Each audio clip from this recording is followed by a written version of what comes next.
la Gemara raconte, la Gemara dit, alors on a eu ce débat extraordinaire entre Rabbi Meir et Chachamim, comment on fait le vidouille? Est-ce qu'on dit Hatan ou Avin ou Pacharnu, ou on dit Avin ou Pacharnu ou Hatan? Alors on a expliqué, Chachamim ils ont expliqué leur point de vue, et Rabbi Meir, lui, là, normalement, c'est lui qui avait raison, puisque dans le texte de la Torah, ça paraissait comme lui. Alors, Chachamim, ils ont commenté un des textes. Nosé avon va pesha vehata.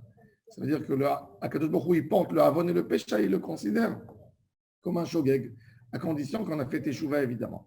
Mais il n'a pas répondu sur la deuxième preuve de Rabbi Meir Balanès qui a dit Rabbi Meir, il a dit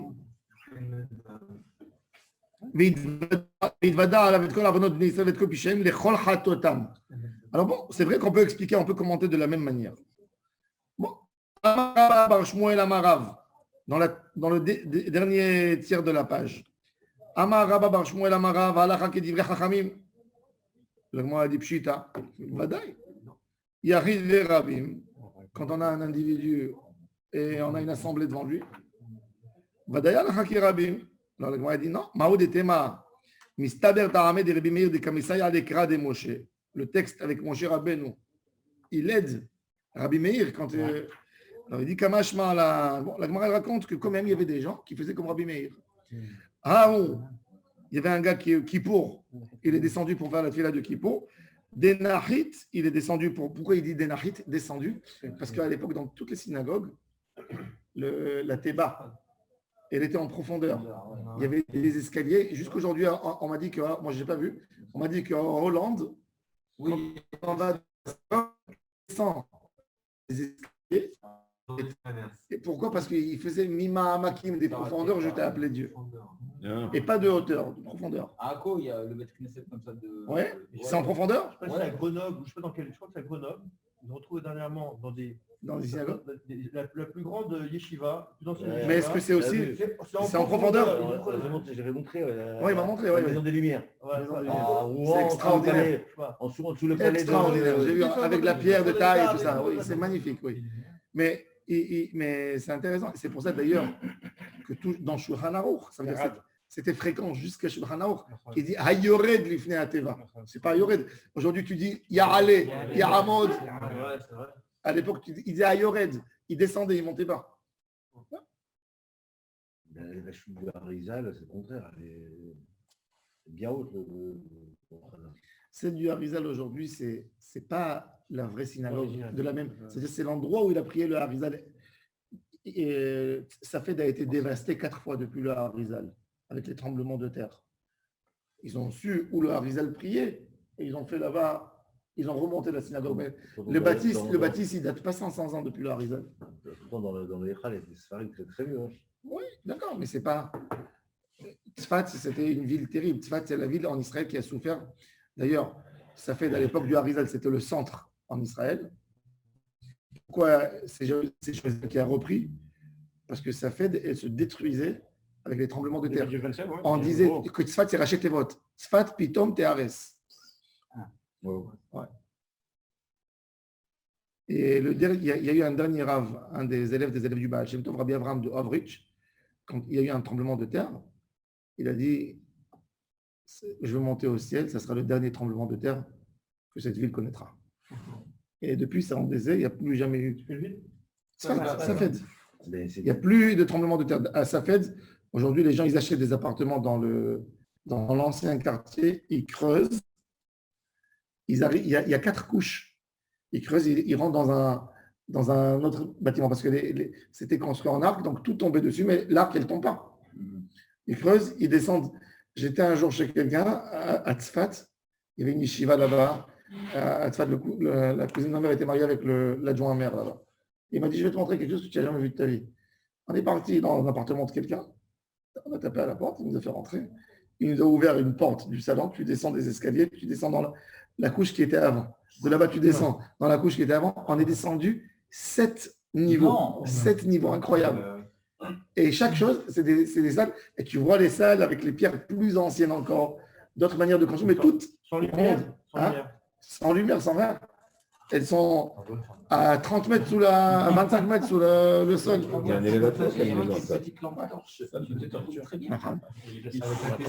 D'ailleurs, c'est super sympa. T'as été là-bas? Il m'a dit d'aller, il m'a donné quelques. J'ai pas eu Où ça Soit ancienne. Et par contre, toute la pauvreté d'Israël, les 60-70% de pauvreté d'Israël est là-bas. Ah bon? Non, il n'y a pas d'industrie, rien. Ouais, non. Tibériade, 60% de chômage. Oui, mais c'est pas Jérusalem, la ville la plus grande d'Israël. Je vais sur des chiffres, mais la plus grande majorité de Et c'est combien les galeries, ça représente combien sur 60 000 Il y a un personnes? festival klezmer annuel. Ça donne quoi comme Parnassa aux habitants?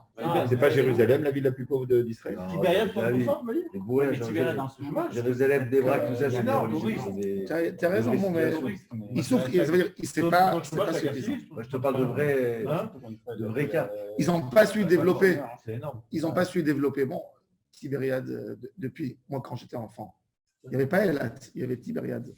Le secteur non religieux, il allait à Tibériade.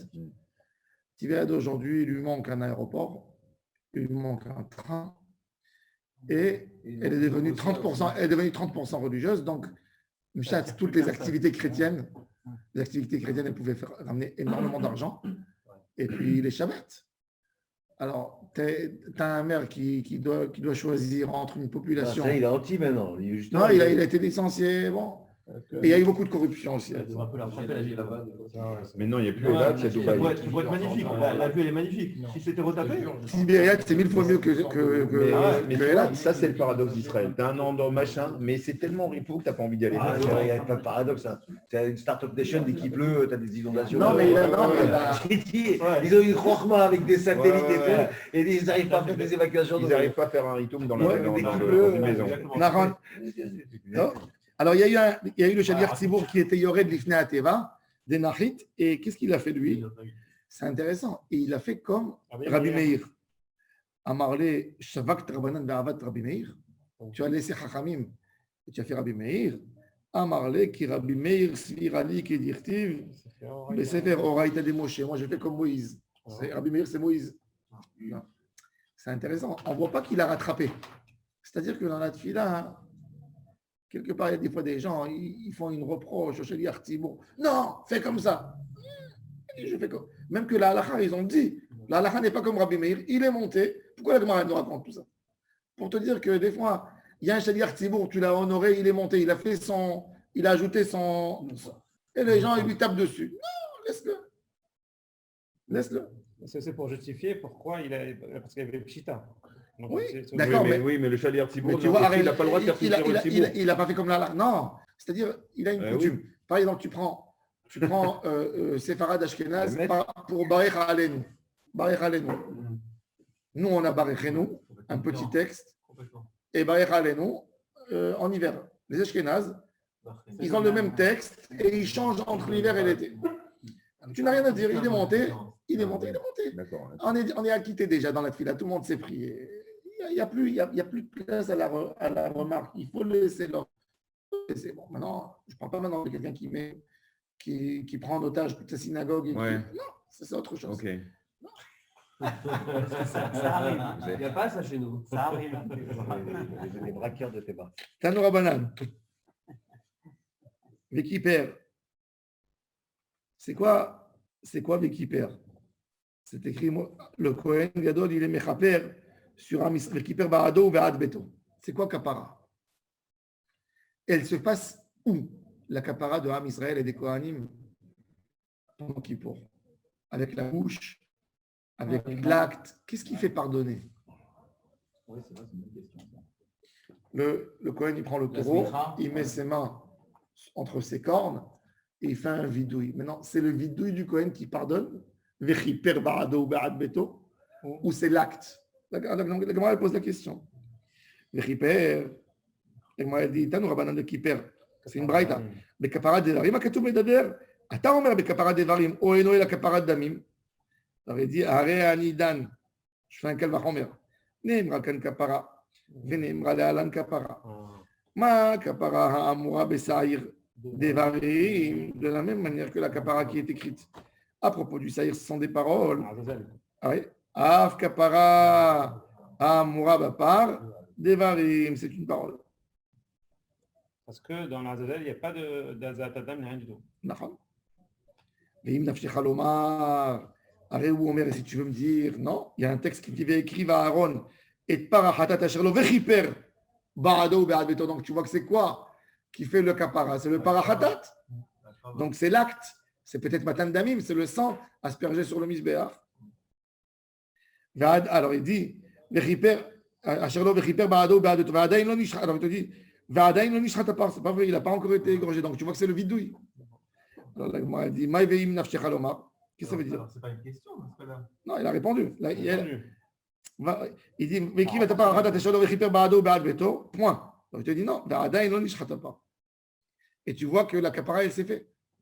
C'est-à-dire que la capara elle se fait uniquement au vidouille. Le vidouille c'est ça qui fait la capara. Alors il m'a dit Maï Ve'im Nafshecha Lomar. Qu'est-ce que tu veux dire en disant Ve'im Nafshecha Lomar? Il dit non. Vechitema Nelaf Misaïra Ne'esa Bifnim. Chez Kaparato Bedamim, peut-être, on ne parle pas du Saïr là, Azazel, qu'il n'y a pas de Shrita, on parle du Saïr qui est sacrifié, que lui, oui, la kapara est avec le sang. Alors il dit, Areu Omer, Vechiper, Ve'adain, Lo Nishrat Apar. La Gemara a dit, C'est le vidouille. ouais, donc c'est le vidouille. La Gemara a dit, Ominaïn, chez Béana. D'où je sais que le vidouille, c'est quoi le vidouille? C'est quoi le Icar du vidouille, vous savez? Le Icar du vidouille, c'est pas avant, c'est quoi le vidouille? Anna, Rambamidi, Ikaro chez le vidouille. Ah, c'est reconnaître. Anna, s'il te plaît, Hachem. Anna Adonai Eloheinu v'la'avotenu.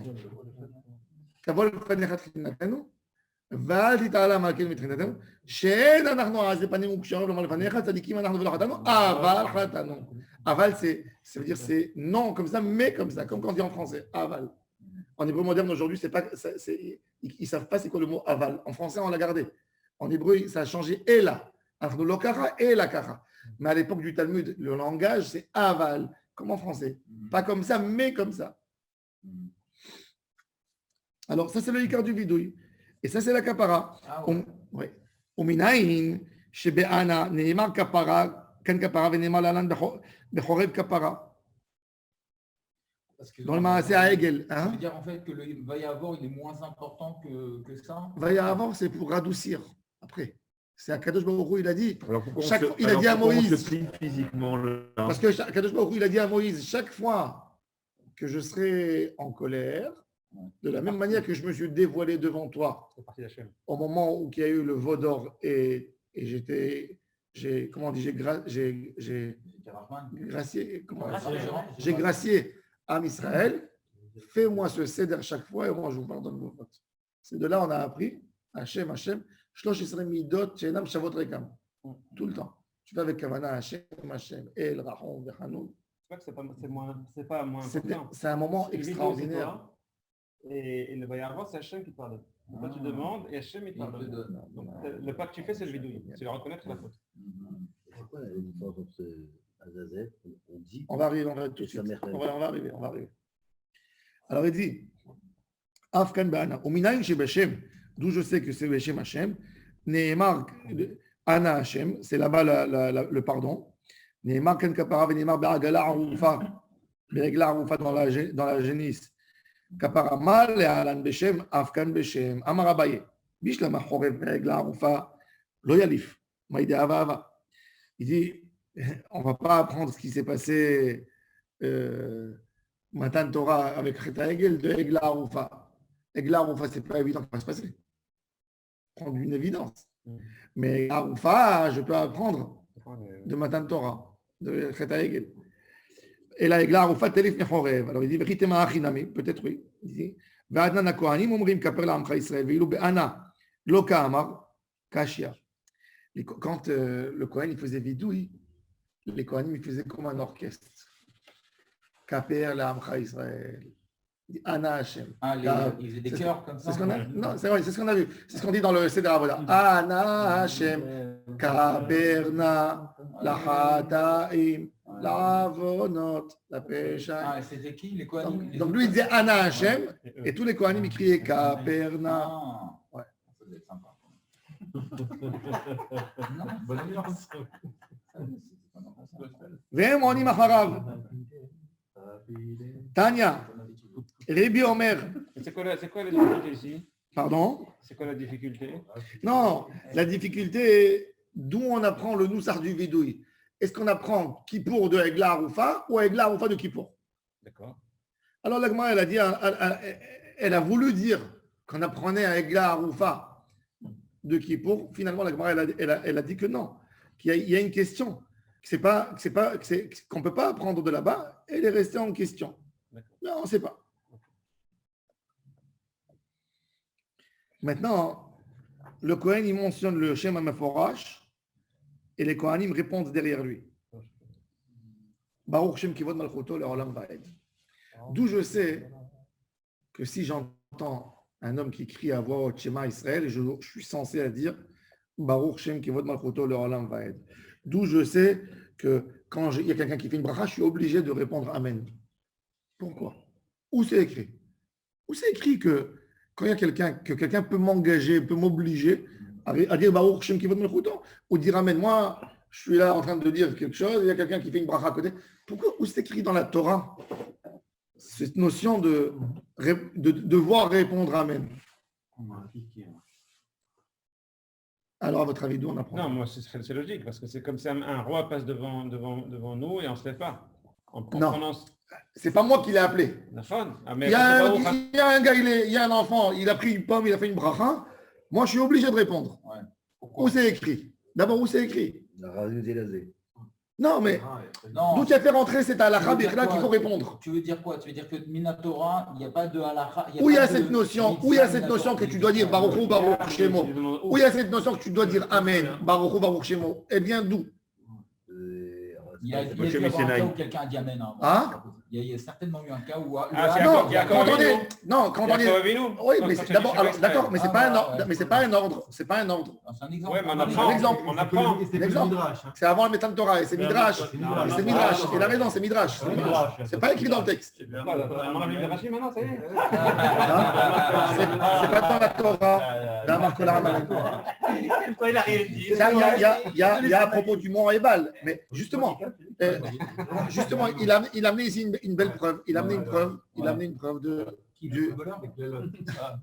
Il a amené une preuve du mont Ebal. Mais le mont Ebal, tout le monde était censé. Quand tu réponds Amen, en fait, en fin de compte, tu es engagé. C'est-à-dire, il dit, vous vous engagez, Amen, on s'engage. Mais là, je ne m'engage pas. Je suis assis, il y a un enfant qui fait une bracha sur une pomme, il y a quelqu'un qui fait une bracha, je suis obligé de répondre Amen. Alors, les 10 commandements. Hein? Les 10 commandements qui nous disent tu ne prononceras pas le nom de Dieu en vain. Le fait que j'entende le nom de Dieu et que je ne réponde pas, c'est de considérer comme en vain. Pourquoi? Ça c'est déjà un ridouche que tu expliques. Oui. C'est pas écrit. Je comprends ce que tu veux. Je comprends la notion, mais tu mets maintenant un sentiment. Mais où il y a un ordre? Alors il y a un ordre. On peut commencer par l'étymologie du mot Amen. Amen, c'est émettre. Émettre, c'est vrai ce que tu dis. Il est vrai. Ce que tu dis, je suis d'accord avec ça. Bon, confirmation. Ça, c'est Amen. Ça, c'est le pirouche pachou de Amen. D'ailleurs, même chez les chrétiens, même chez les musulmans. Amen. Et ils disent Amen. Non, mais là, ils ont changé. Là. Parce qu'il y a le concept culture, il y a A ou Amen aussi. Il y a quoi? Non, mais je vous jure, c'est vrai. C'est la concept culture qui va la poser ça. D'accord. Qu'est-ce qu'ils disent? Parce que Amen, mais en anglais, c'est homme. Ouais. Et ils disent Amen et A woman. A woman. Oh, il va envoyer. Je crois que c'est George Bush qui a dit ça. Pas George Bush. Biden. Ça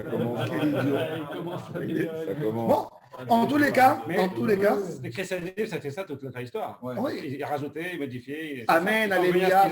Alors, regardez maintenant, mon cher Rabbeinu, il parle avec Am Israël, il dit Ki Shem Adonai Ekra, Avu Godel Elohenu. Quand moi je prononcerai le Shem Hashem, vous, il s'adresse à l'assemblée, Avu Godel, faites grandeur à Hashem. Alors moi, je ne sais pas nous. Amen. Non. Moi, je ne sais pas nous. Qui Shem Hashem Ekra, quand je dirai le Shem Hashem, je suis coré, vous, Avu Ah, Zeus, Godel Elohenu. On est d'accord, mais peut-être que c'était uniquement au moment où. Non, qui Shem Hashem, quand je dis Shem Hashem, Ouais, quel que soit le Ekra, Avu Godel, tout celui qui va entend. l'amener à un moment précis. Non, C'est- non, c'est- non, il n'a pas dit à un moment, c'est pas un Dans moment. quelle occurrence où il a dit ça? C'est à la fin, quand il parle avec Amisraël, il dit qui Shem Adonai Ekra, Avu Godel Elohenu. Bon, De là, on apprend la notion de répondre Amen, Donc c'est Doraïta. de Horaïta. c'est Moshe. Le Baruch Hu, Baruch Shemo, Ouais. il n'est pas Minatora. Et il n'est pas des Chachamim non plus. Oh, Qui c'est qu'il a mis et qu'il a instauré? c'est mon père. Les Juifs d'Espagne. Le Roche. Ah ouais. C'est rentré le Roche. Baruch Hu, Baruch Shemo. Ah. Baruch Hu, Baruch Shemo, c'est le Roche qui a instauré. Pourquoi? Il a vu que les gens, ils répondaient que Amen. Il dit, il rêvait, il voyait que les gens à Tolède, dans la synagogue, ils rêvaient. Alors il leur a dit, même quand vous allez dire, vous n'allez pas attendre la fin de la bracha Baruch, Ata Hashem et la fin pour dire Amen. Dès que vous entendez Hashem, Baruch Hu, Baruch Shemo. Qui c'est qui a appris ça le plus fort? Les Juifs de Tolède qui sont venus au Maroc. C'est pour ça que les Marocains, surtout, Baruch Hu, Baruch Shemo, BaruchHu, Baruch Shemo. Baruch Hu, Baruch Shemo, Baruch Hu, Baruch Shemo. Mais Avou Godel sur Amen, c'est pas, on ne voit pas quand on fait Avou Godel quand on dit juste Amen. Si, je certifie. Que Amen, c'est on. La Gemara, elle dit Ça veut Gadol. dire, ouais, ok, c'est passif. Alors pour vous, chez moi, c'est vrai que c'est. Ah, moi, je suis d'accord avec toi. Amar lahem Moshe Israël. Regardez, Tanya. Rabbi Omer, et c'est la halakha. כי שם אדוני יקרא אבו גודל אלוהינו, אמר להם משה לישראל בשעה שאני מזכיר שמו של הקדוש ברוך הוא. אתם אבו גודל, vous allez donner une grandeur en disant Amen, en disant Baruch Hu, Baruch Shemo. D'accord. Olivier, en rigolant, il dit, et qui c'est qui a dit bon Hachem? C'est vrai qu'on dit, on peut toujours penser à Hachem, mais est-ce que le mec, tout le temps, dans chaque phrase, Bezrat Hachem, Baruch Hachem, Baruch Hachem. Bonne question. C'est important, c'est mettre Hachem partout. Oui, mais Oui, non, mais la vie, moi je suis d'accord avec il n'y a pas de Sylvie. limite. T'en Ils perds ont un. une- D'ailleurs, j'ai acheté des lacets bleus, Baruch Hashem. J'ai entendu Non, mais tu vois ce que je veux te dire? Et pourquoi pas? le gars, il a dit. Quoi, c'est quoi? C'est un zidjoul de. On dit Hachem. Ouais, C'est pas tout à fait. Non, tu peux, Tu sais que, tu sais, d'ailleurs, d'ailleurs, il a fait mort. Olivier, tu as dit ce qu'il y avait à l'époque de Boaz. À l'époque de Boaz, tu vois que Boaz, quand il va au champ, Vayomer la kotzrim, Adonai imachem. Vayomru lo, yivachecha Hashem. La Gemara, elle dit que avant Jésus,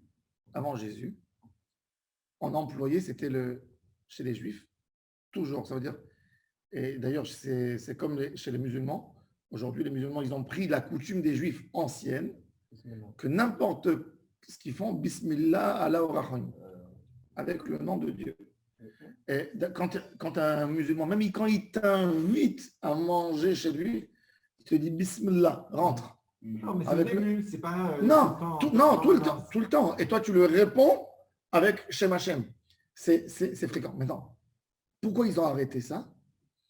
Parce que avec l'époque de Jésus, malheureusement, il y avait un quart de la population juive qui croyait dans la Trinité. Pour un juif, c'est Avodah Zarah. Maintenant, quand je lui dis, moi, Beshem Hashem, et il me répond, Beshem Hashem, qu'est-ce que lui il pense? Il pense Jésus. Du coup, ils ont tout arrêté avec cette notion. Ils ont arrêté d'employer le Beshem Hashem. Ils avaient très peur de ça. Ça joue dans l'heure des familles. Ben oui, ça joue. Donc, tout a été perturbé avec cette histoire. C'est là, ça s'est passé 70 ans avant la destruction du temple. Hein.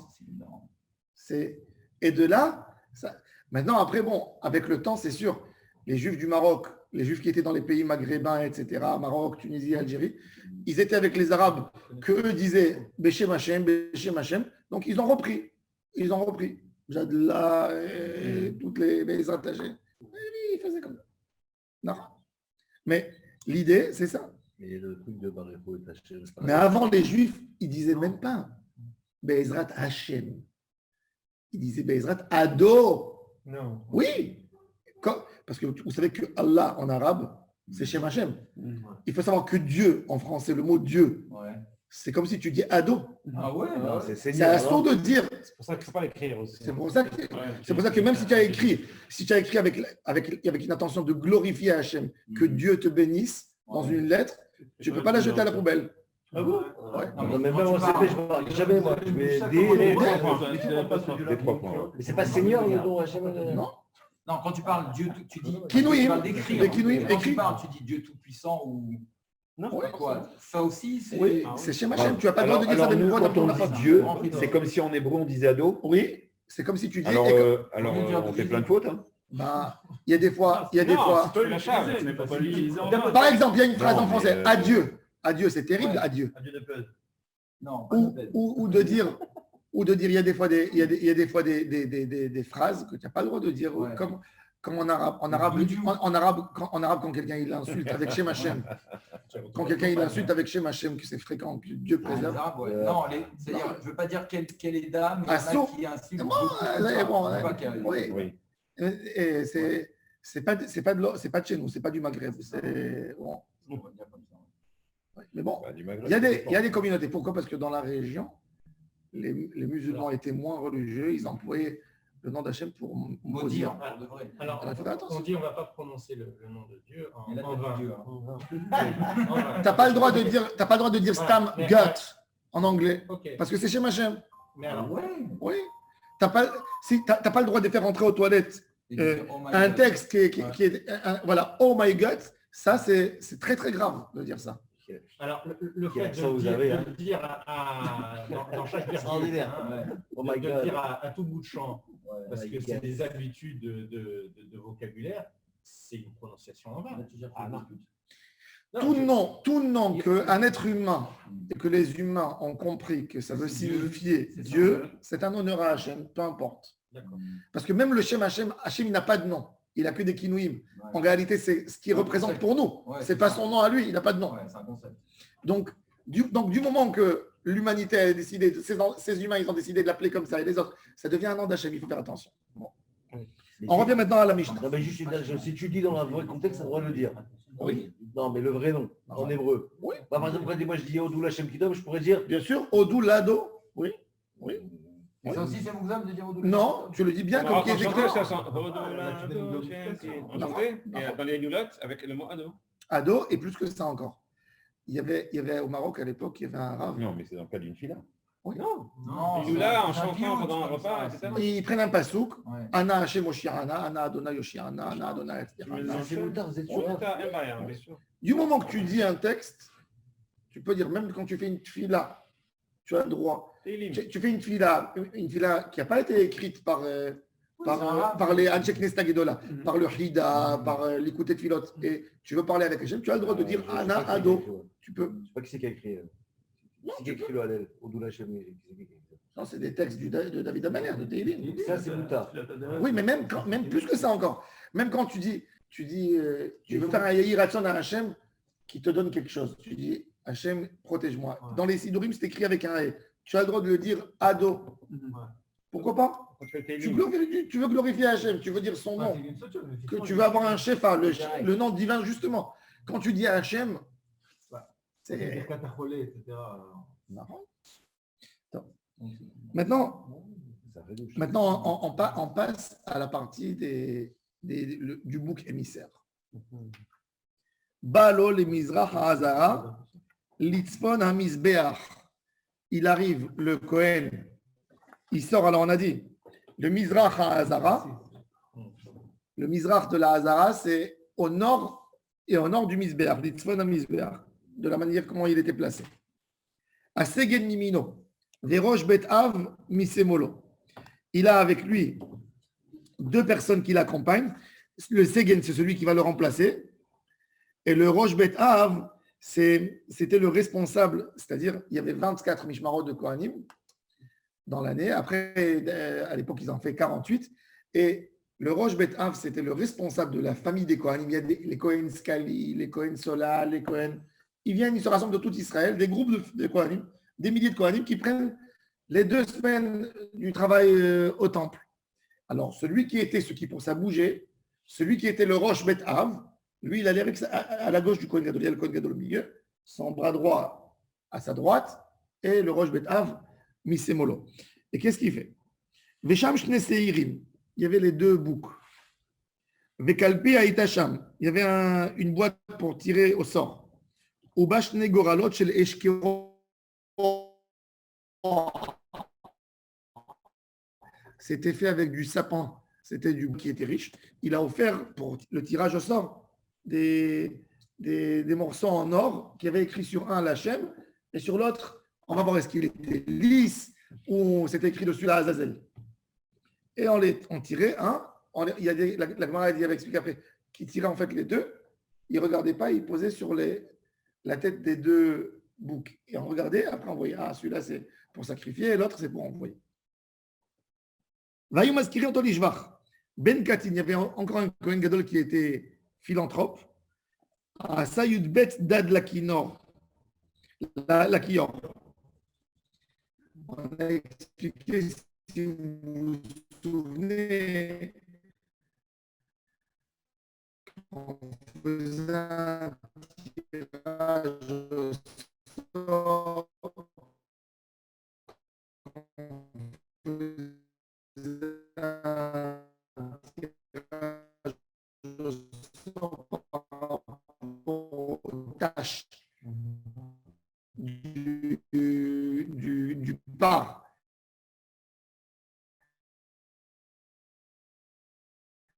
Et c'était 12 Kohanim qui partageaient avec tout le travail du Beth Amikdash. Pour que les 12 ils puissent laver les pieds et les mains en une fois, il a pris le grand kior qui était en cuivre et il a fait 12 robinets pour qu'ils puissent se laver ensemble et qu'ils ne font pas la queue. Chez l'Oyalo El Ashnaim, à mois à ça, Mouchni la kior, il a fait.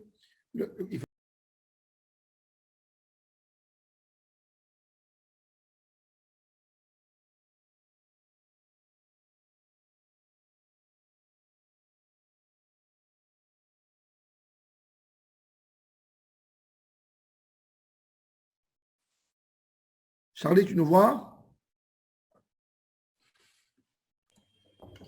On vous voit, c'est bon. On vous voit? On nous voit? Ouais. Et donc, Mounbaz Ameler, c'est qui Mounbaz? Mounbaz, c'est un roi azarite, venu avec sa maman, Hélène. Ils se sont convertis au judaïsme, ils ont vécu à Jérusalem, ils ont amené toute leur fortune. Ah, c'est ça qu'on a trouvé dans le. Ouais, ça c'est la tombe de Hélène, ouais, c'est ça. Des Français là. Ouais, c'est la reine Hélène. Qui est au Louvre maintenant. Qui est au. Mounbaz Amelech Haya Oseh Kol Yedot HaKelim Shel Yom HaKippurim Shel Zahav. Lui, il a offert tous les. Comment dirais-je? Les poignées. Tous les poignets de tous les ustensiles de Kippour en or. Hélène Imo, un stan livré chez Zahav al Petach HaEchal. Elle a mis le Echal, il était très haut, il faisait 50 mètres d'auteur. Elle a mis une lampe, c'est pas une lampe, une sorte un très grand bijou pendant en or, un lustre, mais qui avait comme un effet de miroir qui captait les premiers rayons du soleil. Comme ça, tout celui qui est même dans la Hazara, hein, quand il voit ce lustre en or, il sait que c'est le moment du schéma le matin. Parce qu'il voit que le lustre, il est allumé par les rayons. Elle a capté d'où viennent les rayons. Ils ont bien posé là-bas. Et tout celui qui est dans la Hazarat Nashim, par exemple, il sait, ah, ça y est, on peut faire le schéma. Pour la lecture du schéma. La Hazarat Nashim, c'est la cour externe du Beth Amikdash. Et qu'est-ce qu'elle a fait encore? Le Kohen Gadol, quand il y avait une sota, malheureusement, il renvoie à la dégradation du peuple d'Israël. Ça veut dire qu'on a besoin de copier souvent les histoires de la sota. La sota, elle venait avec son mari, et le Kohen Gadol, il prenait un parchemin, il écrivait dessus tout le texte de la Torah de Parashat Sota. Si tu as trompé ton mari, tu l'as trahi, etc., que les malédictions qui sont écrites dans ce livre de Torah, qu'elles se réalisent. Et dès qu'elle commençait la Havera, ça commençait par les pieds, une enflure, le ventre, il gonflait et elle tombait. Il y avait à Livourne, la maison du Chida Rabbi Chaim Yosef David Azoulay, elle était là-bas, jusqu'à la Seconde Guerre mondiale, il y a des témoignages. Le Chida, il est venu d'Eretz Israël, de Hébron, il s'est installé à Livourne, et c'est lui qui ramassait tout l'argent pour Israël, etc. Et pour lui, c'était une occasion, il a écrit de nombreux livres, il a 80 livres, il a publié. Pourquoi il a quitté Israël? pour ramasser l'argent pour les Juifs de Hébron. Et il avait des problèmes pour retourner, etc. Donc il a dit, c'est l'occasion pour lui, il est resté là-bas. Il s'est installé à Livon, sa femme elle est morte en Israël, et il avait ses raisons perso, il est resté là-bas. Mais il ne prenait pas une partie active dans la communauté. On voulait qu'il soit rabbin, il ne voulait pas. Il voulait écrire ses livres tranquillement. Bon. Un jour, il avait des gens qui étaient proches de lui. Il y avait un monsieur qui lui a dit, Rav, ma femme, tous les soirs, elle rentre à 3 heures du matin, etc. Et il lui a dit, si tu m'écoutes, elle t'a trompé, ta femme. Divorce là. Sauf que la fille, son père était le président de la communauté juive. Et le Bédine, il tremblait de lui. Donc il a dit sans jugement, sans preuve, le Rav a condamné ma fille comme ça. Il est parti, il a fait une manifestation contre le Hida. T'as pas honte? Non, on te donne la tzedaka pour Hébron. Toi, tu parles qui tu es. Et toute la ville a parlé. Et ils ont dit que le Hida, il aime bien son élève, le mari, et puis le père, bon, ça s'est fait 2 clans. Le Hida, il a vu que ça commençait à parler. Il a dit, elle n'a pas fauté qu'elle vienne ici. Elle est venue. Le Hida, il avait une maison qui était 2 étages. Petite maison. Il y avait des escaliers comme ça. Le Hida, il avait un petit Sefer Torah. Il a dit, même que l'histoire de la Sota, elle existait qu'au Beth Amikdash, comme maintenant, il y a un Chilul Hashem énorme dans la ville, je suis obligé de faire comme au Beth Amikdash à Kadosh Baruch Hu. Donne-moi la force que le Kohen avait au Beth Amikdash, donne-la-moi. La femme, elle était là-bas. Elle était sur les escaliers et tout le monde était derrière le Bédine, tous les curieux. Tout. Il a ouvert son Sefer Torah, Parashat Nasso, il a commencé à lui lire le texte de la Sota. Dès qu'il a fini de lire, elle a eu tous les symptômes de la Sota, elle est tombée morte sur les escaliers. Et si elle n'avait pas fait, bah, mais qu'est-ce qu'elle a? Non, mais lui, il a dit qu'elle avait fait. Il a dit que lui, dans sa vision, il voit qu'elle avait fait. Elle est tombée morte. Et la communauté de Livan, après le décès du Hida, elle a plaqué les escaliers en or. Et les Juifs de Livan, le 12 Adar, le jour du décès du Hida, ils venaient tous mettre des roses sur ces escaliers. Qui existe toujours d'ailleurs. Non. Quand les nazis sont rentrés, ils ont détruit. Après la Seconde Guerre mondiale, la maison elle a été détruite. Mais jusqu'à la Seconde Guerre mondiale, il y a des témoignages que c'était comme ça. À l'époque du Temple, bon là c'était un peu plus tard, mais à l'époque du Temple, il y avait la Sota, c'est-à-dire que une femme qui était suspectée, si on faisait ce procédé-là, elle mourrait. Mais une femme, si elle sait qu'elle va mourir, elle ne dit pas j'ai trouvé mon mari. Alors, le but, c'était ça. On peut imaginer que quelqu'un préfère mourir. Non, il croit pas. elle ne s'imagine pas. Pourquoi il ne croit pas? Elle ne croit pas. Elle ne croit pas. Non, mais c'est à l'époque du temps. La Gemara, elle raconte. Là, elle dit bon, La Gemara, elle raconte qu'il y avait 2 jumelles de la même, du même, comment on dit, du même fœtus. Et il y a une, elle a trompé son mari. Son mari, il a décidé de l'amener au Beth Amikdash. Elle savait qu'elle a trompé, elle avait peur. Elle a envoyé sa sœur avec son mari. Maintenant, le mari, il ne sait pas. Elle se ressemble. Certainement, elle devait avoir la même voix, je ne sais pas. Il l'amène là-bas. Ben, elle passe le test, il n'y a rien qui se passe. Le mari demande pardon. Tu vois. Elle rentre chez elle à la maison. Elle embrasse sa sœur. Quand elle embrasse sa sœur, il y a quelque chose qui lui. Elle lui a amené un venin. Et la sœur, elle a tous les symptômes et elle meurt. Non. Ouais. Non. C'est fou, hein? Oui. Je voudrais quand même préciser que toute cette affaire, c'est par rapport au mari. C'est Shalom Bayit qu'on veut faire. Donc c'était un homme qui avait des suspicions. Parce que si on l'avait vu, elle était jugée. La Gemara, déjà, elle dit que si le mari n'était pas correct, l'eau ne contrôlait pas sa femme. Si lui aussi c'est un coureur, oui. Tu lui fais des reproches. Et donc, Il ne devait pas y avoir beaucoup de meufs mortes. Mais le but, c'était pour. Alors, il copiait d'un texte. Maintenant, il y a une halakha très intéressante. On n'a pas le droit. On va voir dans la Gemara. Est-ce qu'on a le droit d'écrire un texte de la Torah sur un parchemin? De là vient le débat des poskim. Est-ce qu'on a le droit d'écrire la Kétoret? Non, la mezouza, c'est une mitzvah. La Torah, elle a dit. Mais quand la Torah n'a pas dit, est-ce que j'ai le droit d'écrire? Alors, et maintenant, il y a une autre halakha qu'on n'a pas le droit. Il faut savoir, un scribe, même s'il connaît toute la Torah par cœur, il n'a pas le droit d'écrire de sa mémoire. Même une mezouza, tu es obligé d'avoir une écriture devant toi. Alors, qu'est-ce qu'il faisait le Kohen Gadol? Certainement qu'à l'époque de Hélène, il y avait beaucoup de sototes là-bas. Alors de prendre le Sefer Torah à chaque fois, de l'amener, d'ouvrir pour que le Kohen Gadol il copie, c'était compliqué. Qu'est-ce qu'elle a fait? Elle lui a fait un tasse en or avec les lettres gravées dessus et il Et copiait. ça, on a le droit de copier de ça? Et il a fait, on va dire, oui, on va voir dans la Gemara. C'est pas justement. clair. C'est pas un parchemin, mais c'est Mitorah Ktav.